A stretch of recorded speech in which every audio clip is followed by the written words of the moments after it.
All right, so I know it's frustrating. You get a sizing issue. This video is going to give you a little bit better directions on what new size you're going to need.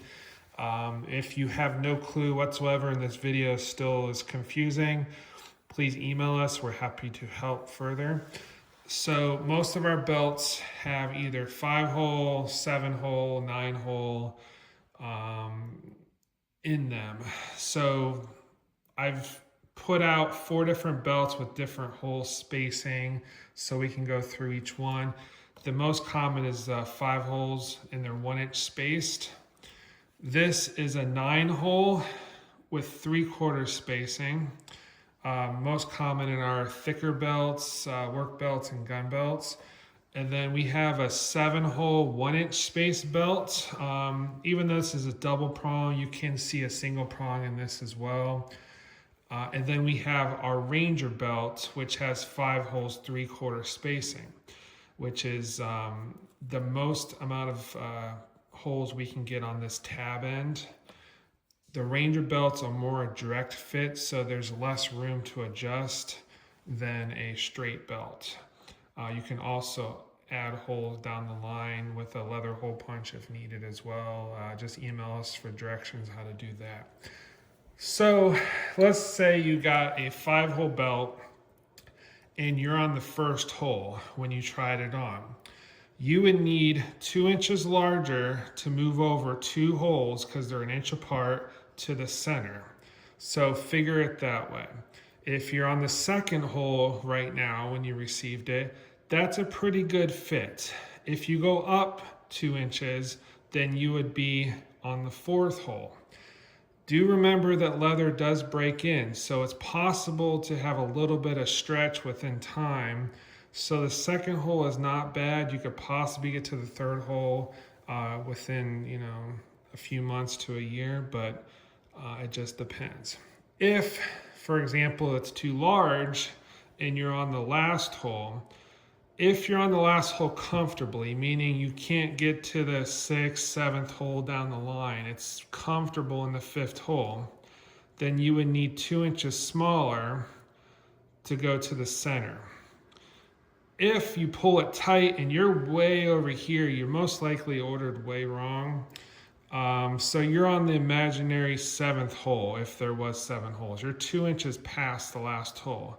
Then you would need 2 inches smaller to get to this hole and another 2 inches to get to the center. So you need 4 inches smaller, basically, if you're 2 inches past this last hole.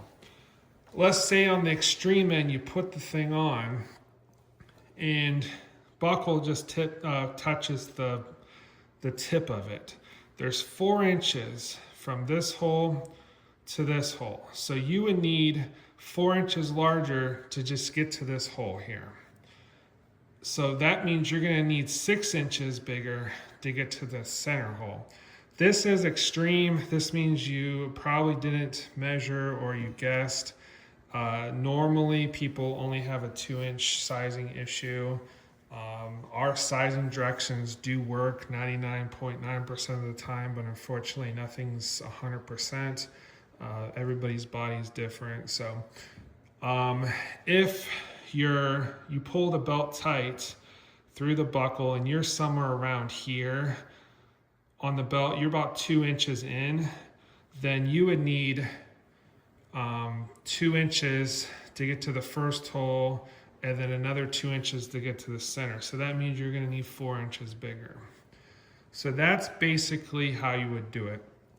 If you're way over here, again, you can put the belt on through your pant loops, pull it tight, and put your finger where a hole should be so it fits. So the prongs, let's say the prong is right here. Of course, this is extreme. So you're going to take a tape measure and put it where your finger is. And this means 4 inches smaller is going to get to this hole, 6 inches smaller is going to get to this hole. So now you got to make a decision. Do you want 6 inches or 4 inches smaller? So hopefully that helps with that. Now on a 9-hole belt, if you received the 9-hole belt, same exact principles. 4 inches from the hole to the tip. If you fall around, the first or second hole, you're going to need probably 2 inches bigger to get over in here. So just put your finger, okay, I'm in this hole, take a measuring tape and lay it on it. I went 2 inches bigger. I'm going to fall into the 4th hole at that point. That's a good fit. Somewhere around the 3rd to the 5th hole is pretty good fit there.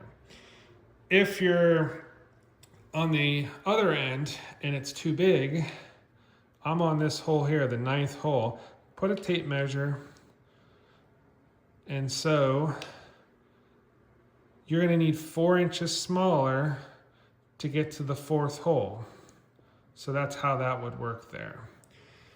Again, if you're way out here, which is not the norm, you probably measured wrong, put your finger where a hole should be, lay it on it, and go down. Your 6 inches is what you're going to need to get smaller to get around the center hole. Okay, so again, if you're over here and the tip of the belt just touches the buckle, it's way small, then you're going to need 6 inches larger to get to the center hole. That's how that would work. If you're somewhere around here, then you're going to need, let's go on the 4-inch mark, you're going to need 4 inches bigger to get somewhere around the 4th hole in the belt. So that's how that would work there. Same exact thing for a 7-hole belt. This is a double prong, but it can be single prong. This is 1-inch spacing.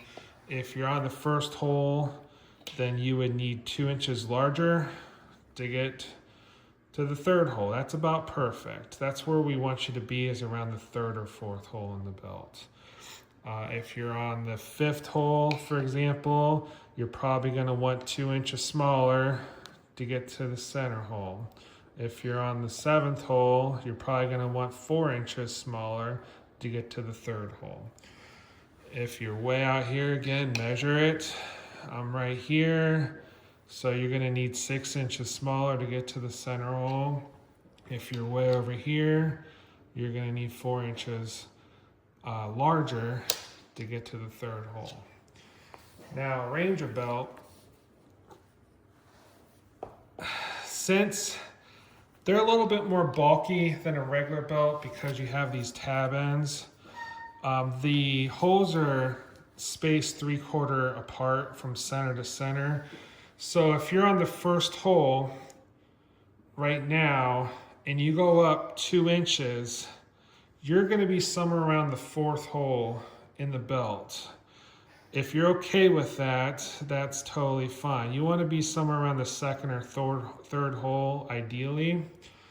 If you're on the 1st hole, so that'd be the 4th hole there if you go 2 inches bigger. Do you remember they do break in as well? So I personally would be okay around the 2nd hole or the 3rd hole.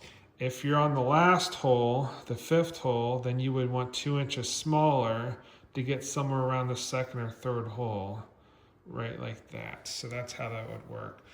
If you're way over here, because it's way too large, then you're gonna have to measure it and do your best to see if you want 2 inches or 4 inches smaller. Do remember we don't make odd sizes.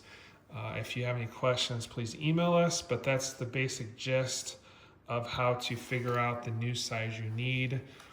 We do exchange once for free within 30 days, so please email us if you have any questions so we can help you further, and we're happy to do that.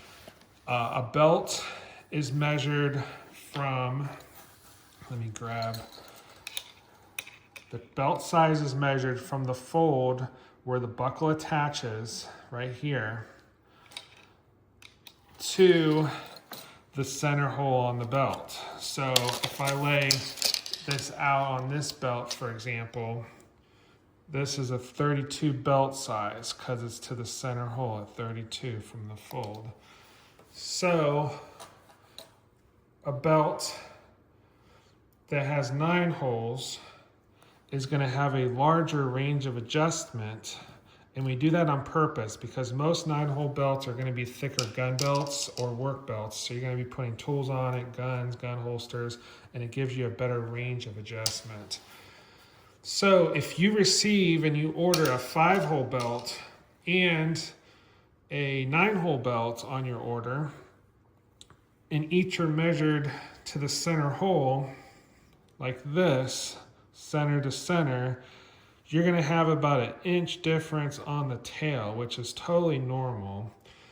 But it's going to fit you in the center hole, so you're going to have the same amount of adjustment.